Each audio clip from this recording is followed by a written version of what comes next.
Mpeo ku maaso. Mpeo ku maaso.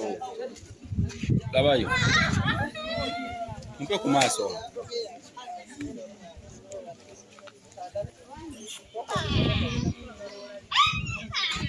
No, go on. Alright, sure.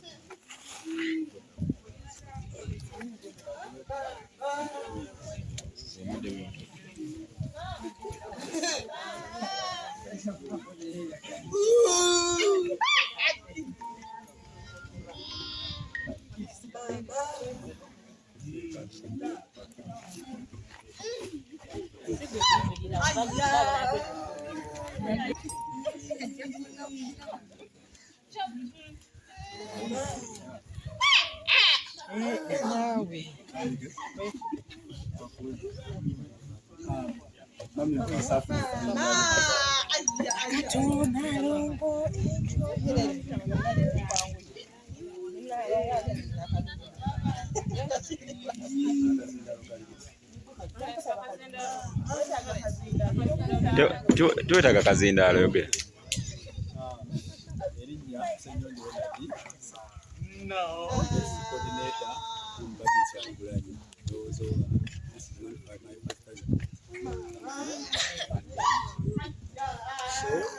So twasalawo bajja ntulambula ekifo tusalawo ntugenda mubannaffe tulina bammemba bannaffe basigadde kubakola balemesezza okubeera wano naye tulina n'abalinaayira abawalabu bonna abatuyambako netutambula nabo tulina gyaffe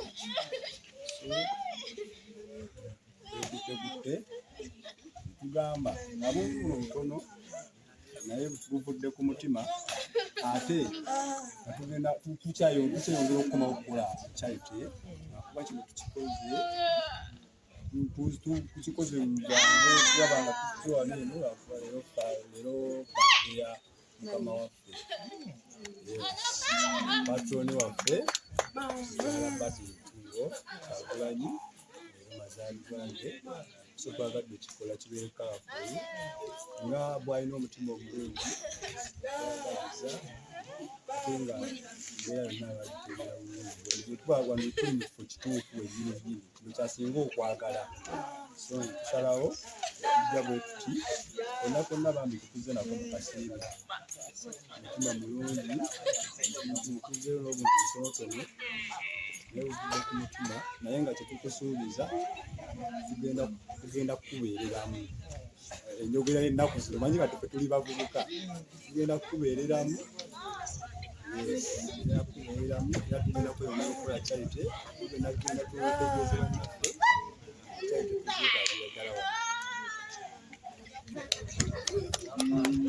kusiima eri omukyala madamu Enjo olw'okukkiriza tujje tukolereko charity mu kifo kye. Kintu ekyo ffenno tukisiimye nnyo, tweyanze tuzze nga ttiimu Barbie Kyagulanyi tukole charity ku lunaku luno lwanjawulo kubanga ye birthday ya patroni waffe First Lady, ate nga kyekintu kyasinga okutambulirako kyekya charity.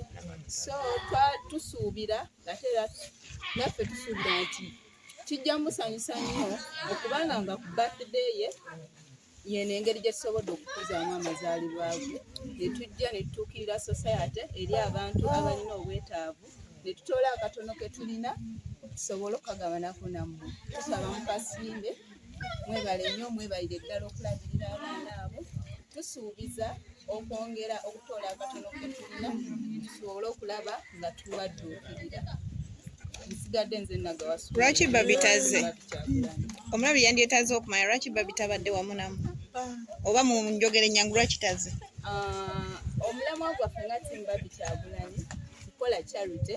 Tetukola charity not because of Madam Barbie twagala abeewo. She inspired us so we can do this even minus her presence. And we know wherever she is, she's happy and contented with it.